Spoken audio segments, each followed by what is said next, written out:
Hola, hola, ¿qué tal? ¿Cómo están? Un gusto saludarlos. Un nuevo capítulo de nuestro podcast. Estamos aquí con Pelota al Piso. Vamos a compartir un capítulo especial. Vamos a hablar con un amigo, con Manuel Astorga, de largo recorrido en el mundo del deporte chileno, un referente en el mundo de la educación física, pero que también con el paso de los años se fue involucrando en los medios de comunicación, así que también ha tenido que cruzar la vereda. Vamos a hablar de su vida dentro del deporte y también de esta faceta como comunicador. Lo primero es darte las gracias por haber aceptado la invitación y estar con nosotros. ¿Cómo estás, Manuel? Muy bien, gusto estar contigo, Rodrigo. Un placer poder conversar contigo.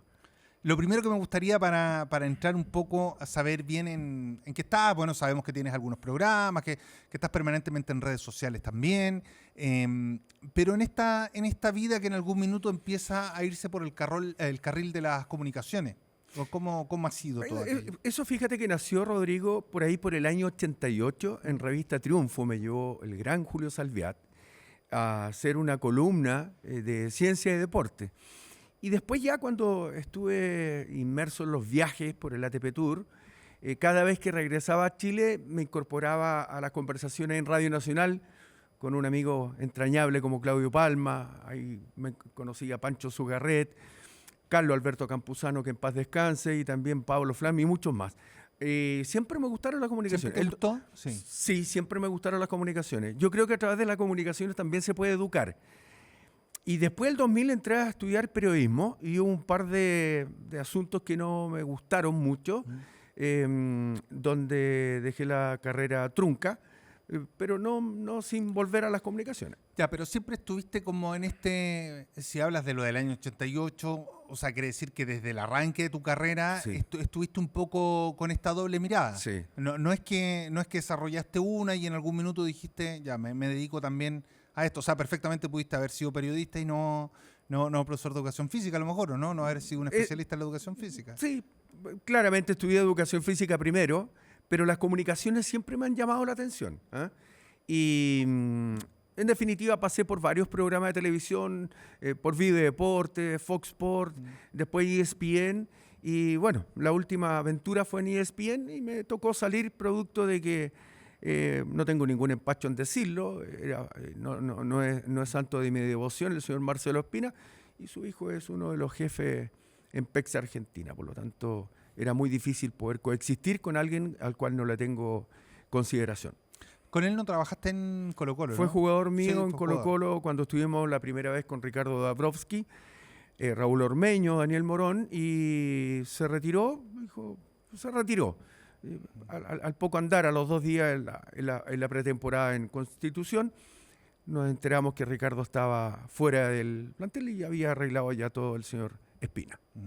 ¿Cómo es esto de trabajar con el deportista de élite? Vamos un poco a tu vida en la educación física.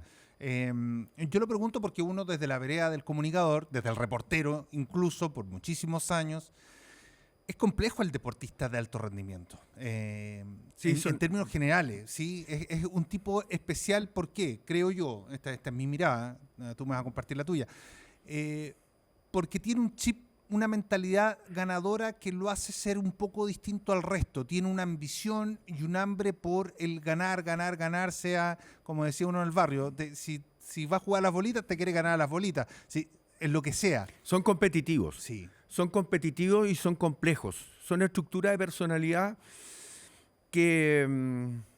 Fíjate que lo conversaba en algún momento con un psicólogo deportivo, Alexis Ponce, y con otros tantos, opinan, y yo adhiero a ese pensamiento. El deportista de competencia tiene un ego que es necesario para poder competir. El problema está cuando se exacerba el ego y ese personalismo que a veces destruye los trabajos en equipo. Pero son complejos, sobre todo los tenistas de élite. Para mí el más complejo y despreciable ser humano es Marcelo Ríos. Sin embargo, el caso Tommy Haas, el caso del gran Nicolás Massú y otros tantos deportistas, realmente fue maravillosa la experiencia. Se pasa mal cuando uno va a trabajar, porque vive solo. Entonces es una vida bastante espartana. Uno siempre trabaja en el exceso con el deportista de élite. Estoy hablando de élite mundial. Sí, o sea, sí, claro, estamos hablando de la primera línea. De la primera línea. Entonces, Es complejo, es complejo. Y uno también es complejo en el sentido de que si tienes claro el norte, hacia dónde quieres ir, claramente que quieres conseguir éxito. Y el segundo lugar siempre va a ser el mejor perdedor. Y aquí uno busca ser el número uno, busca ser el mejor en lo que estás haciendo. Y eso significa disciplina a las 24/7. ¿Eh? 24/7. Sí, Manuel, ya que te metiste ahí, vamos por ahí. Porque, mira, yo también desde afuera, cuando me tocó ver un poquito más de cerca el mundo del ATP Tour, en algún minuto trabajaba para una cadena de televisión que transmitía los Super 9 de aquel entonces. Hoy día los Master 1000. Hoy día los Master 1000, claro. y viajé a varios, y recién ahí me involucré como con la vida de esta Ultra Elite que dices tú. Y a mí me pareció, y de hecho después lo he contado siempre, yo no conozco un deportista, conociendo a los futbolistas y todo, que trabaje tanto como el tenista. El tenista trabaja en muchas jornadas al día, Sí. que es algo que es poco visto, digamos, o poco sabido en general. Sí, a ver, cuando uno instala asuntos fisiológicos de base previo a las competencias, los volúmenes son bastante altos, son bastantes horas de entrenamiento en lo técnico, en lo físico. El autocuidado es lo más importante. De nada sirve entrenar si tú no te regeneras, si no recuperas. En definitiva, te termina pasando la cuenta. Ahora, si tienes además un deportista, una vida licenciosa como la de Ríos u otros tantos, obviamente que terminas destruido más tempranamente. Pero es un trabajo altamente exigente. Pero dentro de los deportes competitivos, ¿es de los más competitivos? O sea, estar en la elite del tenis, o sea, ser un Hoy día top 20. es muy difícil. Por eso yo le saco el sombrero lo que le pasó a Nico Jarry, sin haber dolo del doping que él Claro. incurrió. Fue castigado porque ahí cometió un error el cuerpo médico de él. El deportista de élite no puede estar consumiendo nada si no lo consulta, porque la WADA o la ATP son tremendamente estrictos cuando alguien comete un error de aquellos. Ojo, que también el ATP se hacía vista gorda en algunos dopajes, como el de Corda o el de mismo, que lo dice en su libro Agassi. Andrea Agassi. Pero... Qué librazo ese, ¿eh? ¿Ah? Qué librazo el de Agassi. Oh. No, es un bestseller Sí, total. es notable. Sí. Tengo la fortuna de haber estado varias veces entrenando con él, con Tommy Haas y él. Y sí, es un tipo que tiene mucho que decir. Pero en fin, es una vida tremendamente exigente, espartana. Si vas a trabajar al tour, es muy probable que consigas los éxitos, pero aquí yo siempre planteo algo. El talento de un deportista solo determina lo que puede hacer. La motivación que tanto puede hacer con ese talento, pero la actitud es que también lo puede hacer. Y en la vida, como en cualquier actividad humana, Rodrigo, hay que hacerlo bien. Y el deporte de élite, a nivel mundial, si uno quiere estar en el podio en los Juegos Olímpicos o estar dentro de los top 20, ya es muy complejo en el ATP Tour, tienes que hacer las cosas muy bien, o si no, no resulta. Manuel, cuando tú planteas un poco los tenistas con que estuviste, con esta ultra elite del chino, de Masu, de Tommy Haas. Malísimo, Yana sí, Luxic, sí, tanto. Sí, que es un puñado, un abanico de nombres Sí. relevantes. Por ejemplo, ¿tu relación con el chino fue siempre compleja No. o no? ¿Todo estalla No. después? Todo estalla cuando llega Luis Lobo al staff. Ahí sencillamente... Hay dos formas que un técnico, un preparador físico le puede entrar a un deportista. Yo siempre pienso que las personas trabajan mejor por convicción que por imposición. Y a él no le estaba resultando el trabajo a Luis Lobo. De hecho, con Nick Bollettieri, un gran amigo y que en paz descanse, él, cuando aparece este muchacho en el sistema, él me dice: Manolo, ese no se acabó aquí, estamos en el inicio del fin. Dicho y hecho. Porque en definitiva, como no tenía credibilidad, era un diletante para mi gusto, más allá que fue un discreto tenista en el doble. Pero no tenía conocimiento de metodología, no tenía conocimiento en sistemas de entrenamiento y tampoco era más amigo de este muchacho. O sea, no era para estar con un top 10. No puedes pasarle un Fórmula 1 a alguien que maneja un triciclo. Y cuando te hablo de Fórmula 1, Marcelo Ríos, Nicolás Masu y todos los que tú has nombrado, son Fórmula 1. Claro. Necesitas un piloto Fórmula 1. ¿Ah? Entonces, cuando le pasas a alguien un Fórmula 1 y apenas aprende o tiene la habilidad para manejar un triciclo, vas a chocar. Y es lo que he dicho y hecho. Entonces, ¿qué es lo que hizo Luis Lobo? Empezó a poner el trago, empezó a poner la prostituta, empezó a poner la flexibilidad en un trabajo que amerita rigor. Entonces, no cualquiera puede estar en el alto rendimiento. Para estar en la élite, tú necesitas ser profesional de élite. Entonces, no te sirve el diletante, no te sirve el de la juerga, no te sirve. Lo destruyó. Claro, pero sí, tú dices lo destruyó, pero es difícil que solo un externo pueda cambiar un tipo que había sido número uno. O sea, lo que quiero decirte en el fondo es que, claro, también tiene que haber acá algo interno o algún Claro, o elementos que permitan que esto te haga O sea, desviarte. si el deportista adhiere a lo que le propone indignamente un técnico, trago, alcohol, fiesta, falta de rigor en el entrenamiento, falta de rigor en las medidas profilácticas para evitar lesiones, porque es el deporte de alta competencia y no es sinónimo de salud. Tú necesitas regenerarte. Entonces, si tú como deportista adhieres a esta indisciplina, vas a terminar capotando, y eso es lo que pasó. Acá lo han hablado muchos deportistas que han estado en Juegos Olímpicos, incluso muchos de elite que han pasado acá por nuestro podcast han hablado de esto que acabas de decir tú, de el deporte de alto rendimiento no es salud, a pesar de lo Para que la nada. gente cree. No. Sobre todo desde el punto de vista psicológico. Desde el punto de vista psicológico, Terrible. ¿cuál es la principal condición que llevó a este Fórmula 1 a chocar a pronta edad, a chocar rápidamente? Porque uno tiene el caso, hablábamos del libro de Agassi. Agassi no podía ni siquiera levantarse por los dolores, no podía ni siquiera despertar, pero así todo se construía día a día para poder cerrar una carrera de manera digna y competitiva. Sí. Lo de Marcelo Ríos fue brillante, pero de poco tiempo, sin duda. Tal cual, tal cual.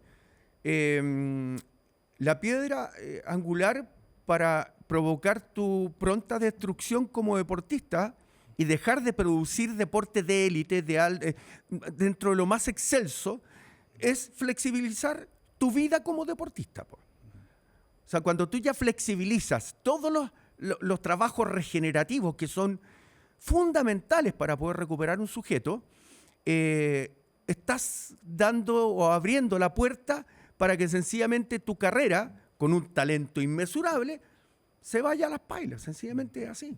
¿Te puedo preguntar algo? Lo que tú quieras. Lo que yo quiera, ¿no? Ya que nos metimos en el tema de Chino Ríos, hay muchas cosas que hablar contigo, pero yo me pregunto por qué tú sigues enganchando con él cuando él tiene bravatas y todo. ¿Él te logra sacar de tus casillas? Hay pocas personas que me logran sacar de mis casillas, pero cuando él ya empezó a hacer, porque al principio del episodio, cuando me atropella, porque él cree que yo le hice daño por demandarlo, si volviera a vivir la misma experiencia, si uno pudiera hacer retroceder, digo, en el tiempo, volvería a demandar y con mayor rigor. Así de simple.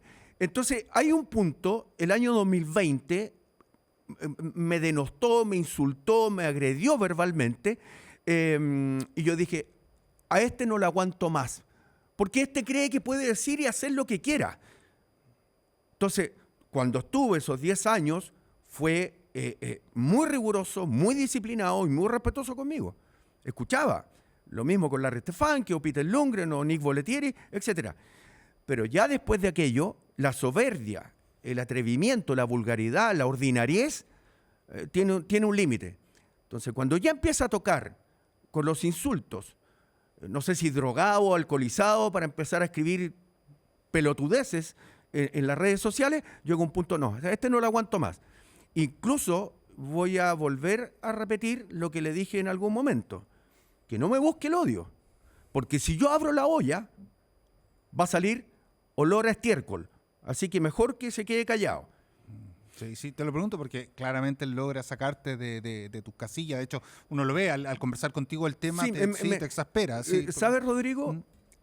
Yo no creo en el odio hacia los seres humanos, pero sí creo en el fastidio. Este muchacho me provoca fastidio.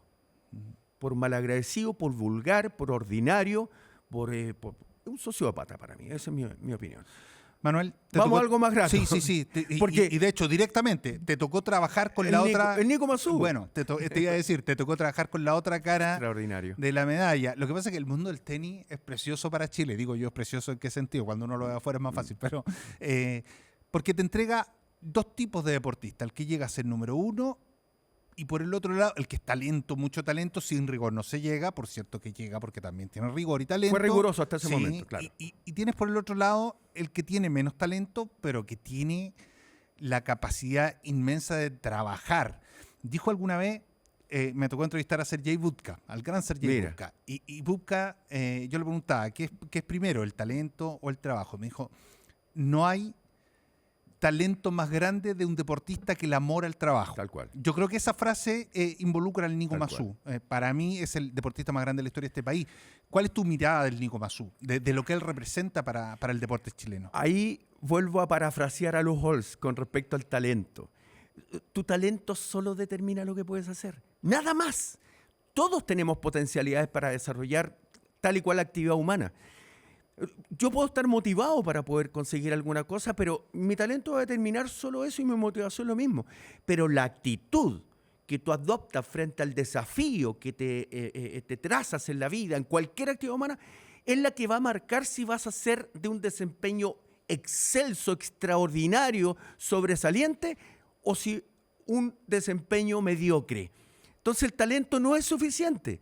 Si yo pudiera, con una varita mágica, tener y decirle, haberle pasado la cabeza, la disciplina de Massú a Ríos, habría sido número 1 del mundo como Roger Federer, claro, por muchos años. O si yo le hubiese pasado el talento de Ríos a varios deportistas con alto nivel de disciplina, entrega y profesionalismo, Nico Massú habría sido pero número 1 del mundo y muchos años más lo que realizó. Para mí, y coincido contigo, adhiero perfectamente, Rodrigo, lo que tú estás planteando, con el respeto que merecen muchos deportistas históricos de este país, pero para mí, por lejos, por paliza, el más grande de todos es Nicolás Massú. Es un tipo trabajador, disciplinado, cariñoso, respetuoso. En algún momento con un compañero tuyo, amigo en común, como Claudio Palma, lo entrevistamos en un programa en Net Nunca es Tarde de Fox Sports, y le preguntaba a Claudio, a Nico, ¿de dónde sacas esa energía para no sentir cansancio? Voy a dar vuelta el partido de Mardy Fitch en el Juego Olímpico. Es una cosa, es una clase magistral a nivel mundial. Es una brutalidad lo que ocurre ahí. La resiliencia y el manejo del enojo para poder dar vuelta a la situación que fue injusta, fue un robo asqueroso en esa doble falta, en el cual habla a las claras del talante que tiene Nicolás Massú. Bueno, en ese momento Claudio le preguntaba de dónde saca, y él decía, y esto habla de la grandeza de un ser humano, yo no tengo derecho a cansarme, no tengo derecho a decir que esto es imposible y no intentarlo. Mi abuelo arrancó de los nazis en la Segunda Guerra Mundial. Mira, no, tremendo. Tremendo. Te emociona porque, claro, de verdad hablar de un deportista de esa naturaleza. Es más, mira, mientras respiras y tomas agua, yo te voy a contar una anécdota que me pasó hace muy poco. Me contó un amigo que es mucho mayor que yo, un amigo de mi padre en realidad, ¿no? Estábamos tomando un café y me dice que había estado con COVID y estuvo al borde de la muerte. Y me dijo, ¿sabes qué? Yo no me encomendé ni a la Virgen María, ni a los santos, me encomendé a San Nico Massú. Mira. ¿Por qué? Dijo, porque él para mí tiene un nivel de inspiración del trabajo, de resiliencia, de salir adelante, de volver a flota, que dijo, yo solo pensé en los momentos que me estaba muriendo, pensé en el Nico Massú. Yo siempre he querido contárselo al Nico, no he tenido la oportunidad, pero me dice, y así salí adelante. Te lo cuento como parte de evidentemente esto que él conjuga, de esto que efectivamente le transmite y le transmitió a la gente de este país. Es increíble. Fíjate que en algún momento, el año 96, íbamos caminando por el torneo Lipton a las canchas de entrenamiento. Iba Jeff Schwartz, que era el manager de Ríos, Martina Hingis y también de Pete Sampras, dos grandes. Y yo le digo, Jeff, ¿sabes que tengo un jugador muy joven, tiene 15, 16 años, tenía Nico, y me gustaría ver si la posibilidad ustedes lo pueden patrocinar, auspiciar, guiar. Y Jeff le pregunta al impresentable de Ríos, ¿y qué tal es ese Massú? Dice, es malo ese weón, dice. Mi enojo fue tan grande porque yo tenía muy claro, y lo sé desde niño, porque mi padre fue un deportista de excelencia, de élite, donde yo no pienso que el talento determine cosas en cualquier actividad humana. Es otra cosa. Lo decía Albert Einstein, el poder del hombre no está en las máquinas, en la fuerza muscular. El poder del hombre está en la voluntad de querer hacer las cosas. Si tú tienes sueños grandes, los puedes cumplir. A mí me dijeron que era imposible ser el mejor del mundo en lo que yo hacía. Pero yo tracé mi carrera yendo a buscar a los más grandes, técnicos, y tuve la fortuna de trabajar con ellos. Entonces, el imposible no debe existir. Claro. Tú puedes lograrlo, pero ¿cómo? Siendo pertinaz, siendo disciplinado, teniendo pasión para hacer las cosas. Y eso es en cualquier actividad humana. Y Nicolás Massú, chapó. Así de simple. Sí, no, extraordinario. Vamos a hacer el primer corte comercial. Solamente para aquellos más jóvenes que de pronto nos ven, habla de su padre Manuel Astorga. Manuel Astorga fue un arquerazo insigne de la Universidad de Chile, del Ballet Azul, y por lo demás, arquero en el Mundial de 1962. Por si alguien de pronto se extravía, se lo contamos también. Hacemos un corte y ya seguimos conversando con Manuel Astorga.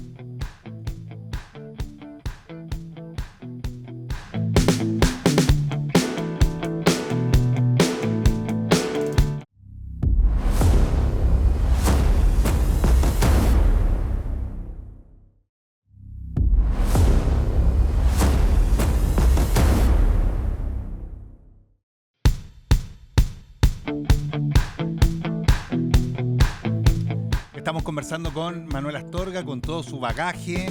Estamos conversando a propósito de los grandes deportistas. Hay mucho que conversar, pero a mí me gustaría seguir por esa línea de, que es algo que a mí me atrae muchísimo, de los gigantes, de los grandes deportistas, aquellos que marcan, hablamos del Nico Massú, que marca la historia de Chile. Y aquí déjame un poco darte mi mirada, mi visión. A mí me encanta hablar de los grandes, de los tótem, de los gigantes, no solo en Chile, sino a nivel mundial, porque ¿qué es lo que los diferencia del resto? Esta es mi lectura. Lo que diferencia a un gran deportista, a los top 10, ponle tú, de la historia del deporte mundial y al resto de grandes deportistas. Yo creo que son tan inmensos que incluso cambian las reglas de su deporte. Cambian la forma, tú no vuelves a ver ese deporte de la misma manera desde su irrupción. El ejemplo más claro de eso, hay varios, pero para mí el más claro, ponte tú, es Michael Jordan. La irrupción de Michael Jordan cambia la historia del básquetbol mundial, cambia la historia de la NBA y cambia la forma. O sea, es tanto su nivel de irrumpir en la actividad que hasta el día de hoy los muchachos se visten a los Michael Jordan. Entonces, bueno, es un cambio, incluso un cambio cultural. Ya, dicho esto, para ti, ¿cuál es el deportista que a ti te vuele la cabeza, que a ti como en lo que tú desarrollaste en tu vida, has desarrollado, tú dices, para mí, este es el gran modelo? Ay, tengo tres. ¿Ya? Tengo tres que me parecen realmente sobresalientes. El primero es Mohamed Ali. En un deporte complejo, porque obviamente no es sano golpearse, pero es su filosofía de abordar el desafío cuando todo estaba en su contra. Cuando era campeón del mundo, más allá de las medallas obtenidas en los Juegos Olímpicos de Roma, si mal no recuerdo. Pero es esa calidad de ser humano cuando se niega a ir a matar gente a la guerra de Vietnam, lo meten preso y lo despojan de su título. ¿Y cómo vuelve? Y hay algo icónico, para mi gusto hay un antes y un después, de la estrategia de un boxeador, de cómo preparó la pelea en Zaire frente a Foreman. Yo creo que cuando un tipo abraza de esa manera su deporte y se va un mes antes para que la gente lo conociera y se entreveró con ellos y los tomó y estaba con...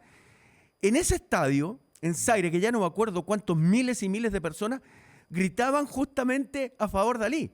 Hizo algo estratégicamente para tener a su favor a todo el público. Bueno, Mohamed Ali para mí... Gigante, pero totalmente de acuerdo. Una técnica de otro nivel. Y hay otro que yo tuve el placer de conocerlo, me lo presenta Peter Lundgren en Wimbledon, que es Roger Federer.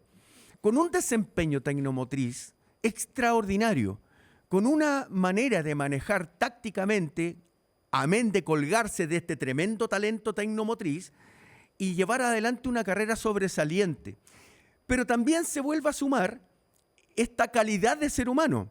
a pesar de que Roger era bastante pelotudo cuando cabro. Se pintaba el pelo. No tengo nada contra los que se pintan el pelo, pero Yo no lo hago, ¿no? claro, no era todo lo que después terminó siendo. Me parece que hay algo que es realmente extraordinario ahí.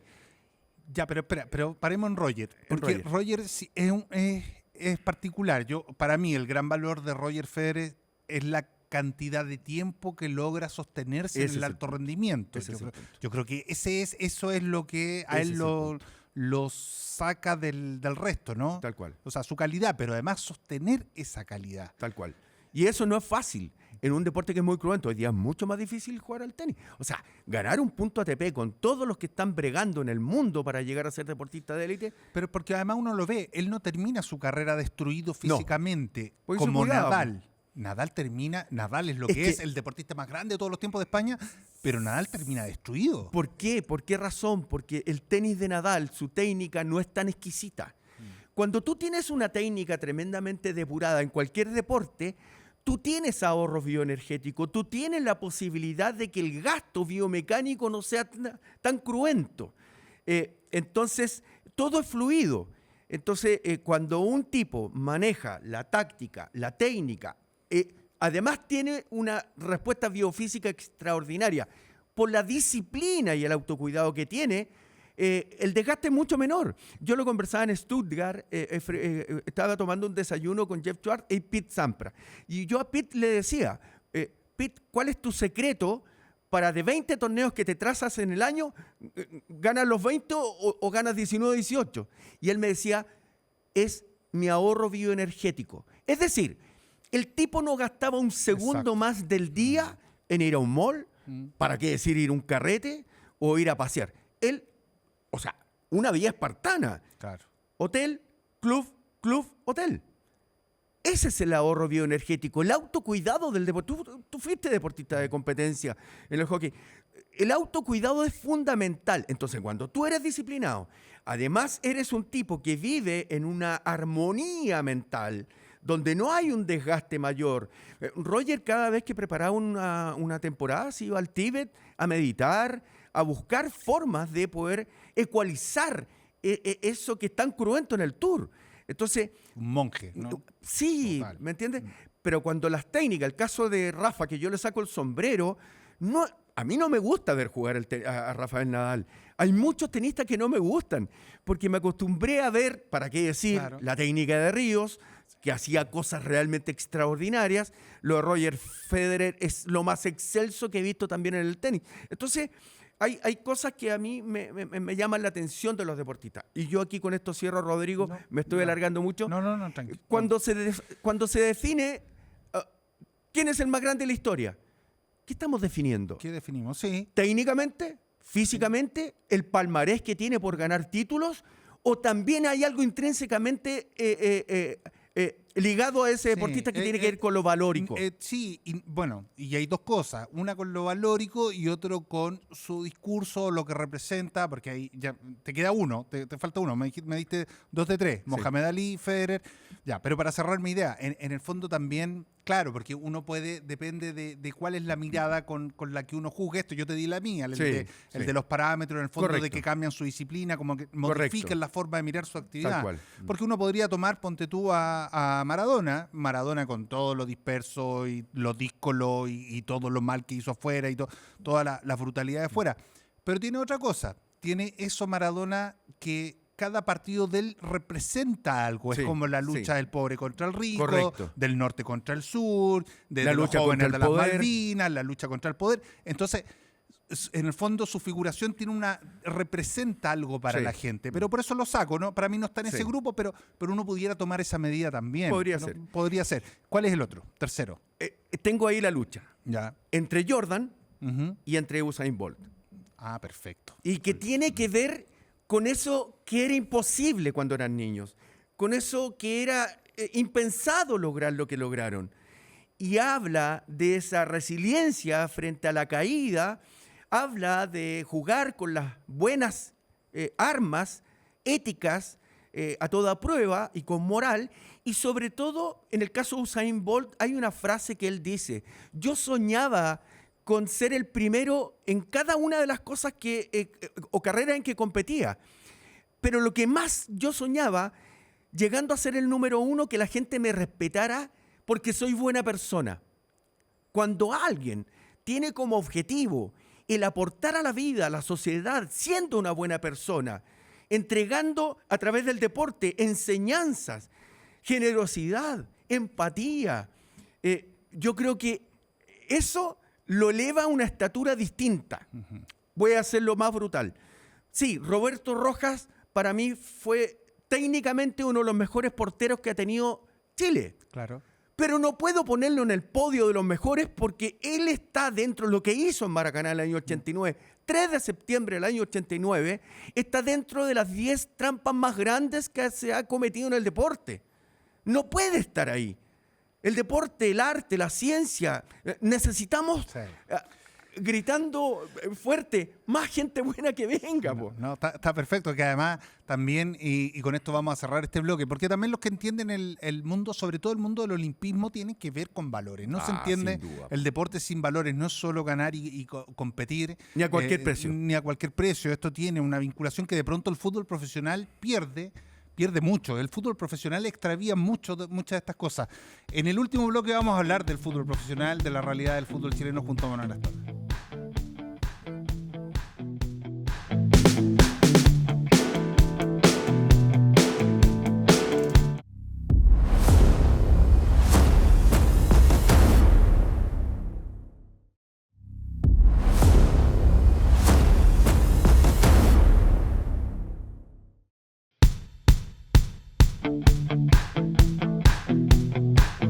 Ya seguimos conversando junto a Manuel Astorga. Hemos tenido para hablar de los grandes deportistas, tema que aquí lo hemos hablado tantas veces con deportistas olímpicos, bueno, con futbolistas, de todo un poco. Ahora nos vamos a meter en una realidad más brutal, más difícil, que es la realidad local. Quiero saber tu mirada un poco de lo que está pasando en el fútbol chileno, partiendo por dónde, porque uno puede hablar de un montón de temas. A mí me gustaría hablar un poco de la sangre nueva, de la sangre joven, y te lo planteo por los grandes proyectos de jugadores jóvenes que tiene hoy día el fútbol chileno.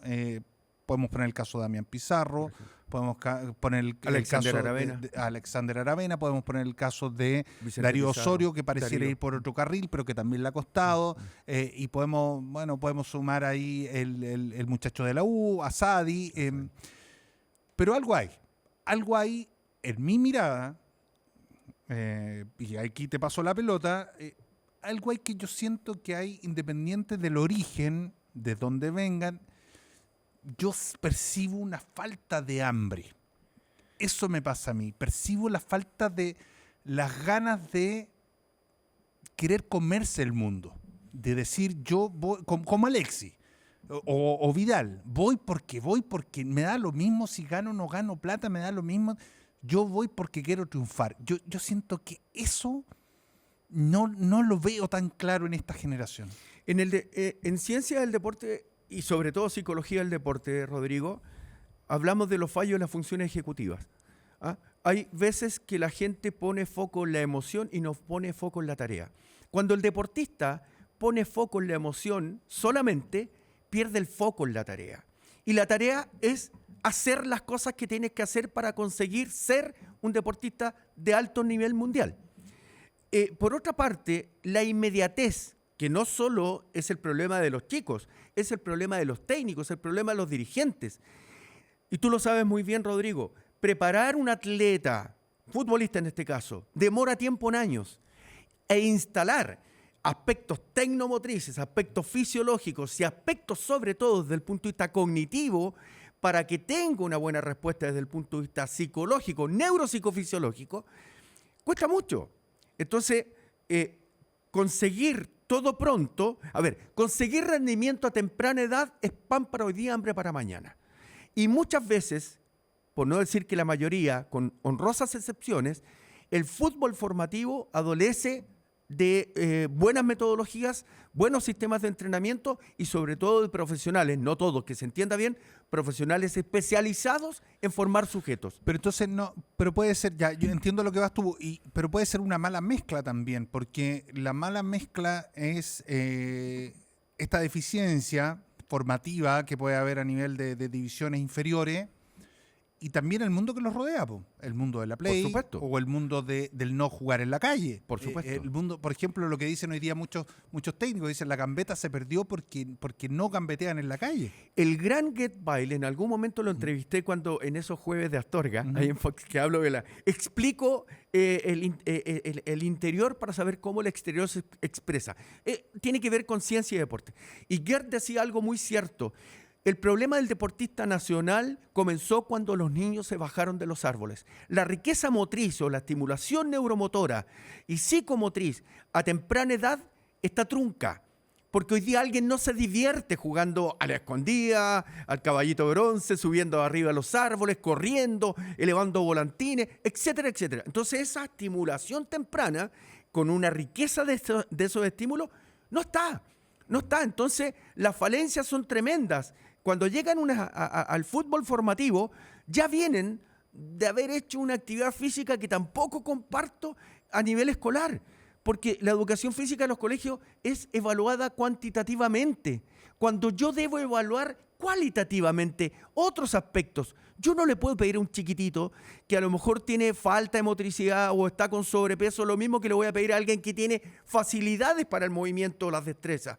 Entonces, ahí ya hay una deformación. Yo tengo la esperanza, Rodrigo, que en el fútbol dé resultado el plan que tiene Jorge Guerrero, colega tuyo, y que desarrolló el fútbol formativo en Audax Italiano en algún momento y ya está a cargo del plan Gen Chile, que es ir a entregar aporte a los cuerpos técnicos de todos los clubes del fútbol nacional. Espero que eso cambie. Y entregar, ¿cuál es el aspecto fundamental para poder sacar talento? Porque cuando yo te planteaba esto en el inicio como la falta de hambre, ¿no? Yo digo, no veo esto de incluso una generación anterior que no es tan distante, que es la de Alexis, la de Vidal, por ejemplo, la de Medel, sí. Y que no tiene que ver necesariamente con las carencias, tiene que ver con algo interno, Sí, claro. con una cuestión interna que a mí cada día me cuesta más como olfatear, ¿no? Me cuesta más como no sé, como el Sí. deportista, tú conoces bien el mundo del deportista, el que sale y huele la sangre, el que dice, yo voy, me da lo mismo. Me da quiero lo mismo comer ser el mundo, como tú dices. Claro, me da lo mismo ser el más chico, me da lo mismo ser... No, voy a ir y voy a ganar. Tiene que ver con la autoconfianza. Y eso significa estimulación temprana desde el punto de vista psicosensorial. Un chico puede tener muchas falencias o puede provenir de incluso ambientes que son en riesgo social. Pero cuando existe eso intrínsecamente que está en el alma, en tu cabeza y en el corazón, cuando conectas tu cabeza con tu corazón y algo más abajo para poder guerrear, se hace una sinergia realmente notable para poder conseguir las metas. Una de las cosas que para mí siguen siendo problemas es, y para mí el poder del hombre está en la mente, no está en otra cosa, ser para poder hacer y después tener. Los chicos hoy día lo quieren tener todo con la ley del mínimo esfuerzo y nunca son nada. Para mí la ecuación es diametralmente opuesta. Ser disciplinado, ser enamorado por lo que haces, ser ambicioso en el buen sentido de la palabra, ser respetuoso, ser pertinaz en busca del objetivo, para poder hacer un buen trabajo. Y hacer un buen trabajo significa también tener no casualidad, pero ojalá caer en buenos cuerpos técnicos que manejen de buena manera ese estímulo para el día de mañana poder tener. A propósito de cuerpos técnicos, que hay también hoy día el desarrollo del deporte chileno en el fútbol profesional, estamos hablando, tiene una trampa. Hasta hace algunos años, no sé, pongamos una década, pero en los últimos años se ha enfatizado mucho eso. Tú podías, si tenías el talento, si eras un buen jugador, ibas a llegar igual, ibas a tener la oportunidad, porque el técnico lo que iba a buscar es al que le dé la oportunidad de ganar, el que desarrolle mejor la función, ¿cierto? Y ahí buscaba la pieza. Hoy día el técnico busca el que le dicen dónde está, en qué corral está, y por lo tanto vas a tener más oportunidades, no dependiendo de tus capacidades, sino con quien firmaste. Sí. Claro, con quien firmaste un contrato y con quien te representa finalmente. Y eso desvirtúa absolutamente la lógica del deporte. Tal cual. Hoy día los chicos se deslumbran con el que tiene mejor labia y le viene a ofrecer más cosas.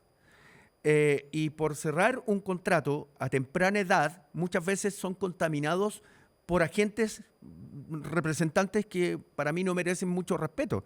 Sin embargo, hay otros que no solo buscan eso, de un buen contrato, sino que ayudan a la formación. Tú dijiste algo que es muy cierto con respecto a ese jugador de fútbol. Cuando tiene talento, se comete un grave error. Al talentoso se le exige poco porque le sale todo fácil y quedan cosas truncas desde la formación.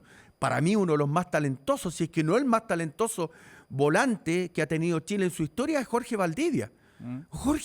El talento de Jorge era inmesurable. Por los poros. Cuando yo lo tomo en Colo-Colo, tenía respuestas biofísicas deficitarias.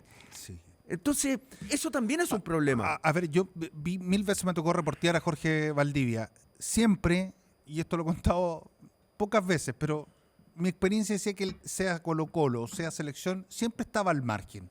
Era el clásico jugador que hacía todo para entrenar al margen, para trotar mientras el resto entrenaba. ¿O me equivoco? Puede ser. Cuando nosotros lo tomamos, lo primero que me dice Ricardo Dabrowski era primero repatriarlo y llega a Colo-Colo. Después tiene un rendimiento extraordinario y se destapa con el Vichy Borghi. Y eso fue muy bueno, ahí haciendo dupla con Giovanni Hernández, te recordará, con Mati Fernández, etcétera. Un talentoso también, otro más. Y lo primero que me dice Ricardo, quiero que tomes a Jorge Valdivia y hagas un trabajo de nivelación con él. ¿Cuál es el grave problema? Lo que no trabajaste biofísicamente a la edad que correspondía, queda trunco. No se puede compensar. Se puede compensar, pero no es lo mismo. Si yo no desarrollo el consumo de oxígeno a temprana edad, antes de los 18 años, si yo no establezco entrenamiento en lo tecnomotriz hasta que se cierran las eminencias frontales de nuestro cerebro y termina de madurar, poco se puede modificar, a pesar de que se habla de la plasticidad neuronal. Es decir, se puede entrenar. Pero hay cosas fisiológicas que tienen que ver con la base. Yo no puedo desarrollar la potencia si no desarrollé la fuerza general, la fuerza de resistencia, la fuerza explosiva y después potencia. Entonces, es todo construcción de un edificio. Cuando la base está mal, repercute sobre todo en el techo. Y cuando el techo tiene tejas corridas, sí, pues si la situación se complejiza. Se pone cuesta arriba. Nos quedan poquitos minutos, nos quedan apenas un par de minutos. Me gustaría preguntarte un par de cosas. A lo mejor te voy a pillar aquí, pero la primera es más fácil. La segunda te puedo dar un tiempo para pensarla. Pero a ver, ¿algún deportista que tú sientas que en Chile pudo haber explotado y finalmente no lo logró por diferentes motivos? Que tú sientas que aquí había un talento, iba camino a hacer un super serie. Está lleno y Chile. Está lleno. Que a ti te haya llamado la atención, o que tú tengas por lo menos en la retina, que digas, a mí siempre me volaba la cabeza y resulta que no fue lo que fue. ¿Te acuerdas del talento del Chucky González? Sí. Pues, jugaba en sí. Everton, Colo-Colo estuvo. Un talento inmesurable. Para mí él debió haber hecho mucho más de lo que hizo. El mismo Marcelo Vega, que llegó a jugar en Europa, llegó a jugar a grandes, a la Universidad de Chile, a Colo-Colo, jugó en la Chile, ¿no? Si no estoy equivocado, parece que... ¿O me equivoco? No me acuerdo, pero... Parece que no. Ya. Bueno, pero ese es otro ejemplo de un jugador con un talento inmesurable. Y hay otros tantos, está lleno. ¿Y tu favorito de la generación dorada con esta cierro? ¿Cuál de los íconos de la generación dorada, llamemos toda la columna vertebral? Tiene nombre y apellido para mí. ¿Quién es? Alexis Sánchez. Alexis Sánchez, el cabro chico de Tocopilla. Porque él ama lo que hace, se nota, no necesita exacerbar o estarse mostrando en forma permanente. El otro día vi cómo festejó arriba del bus del Inter sin estar tomando, sin hacer aspaviento, sino que como un caballero. Mesurado, con decencia, a diferencia de otros. Y creo que tiene algo que ojalá nunca se le acabe. Siempre tiene otra meta, siempre quiere algo más. Y no necesita estarlo gritando a los cuatro vientos. Uno lo ve. Todo mi respeto para Alexis Sánchez. Absolutamente de acuerdo contigo. Yo también creo que es el que marca una diferencia en muchos aspectos.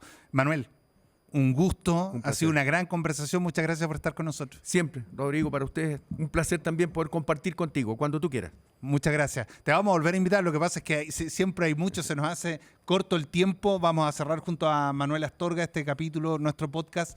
Así que bueno, nos reencontramos como siempre cada semana con los grandes protagonistas del deporte. Un abrazo grande para todos, nos reencontramos. Chao, chao.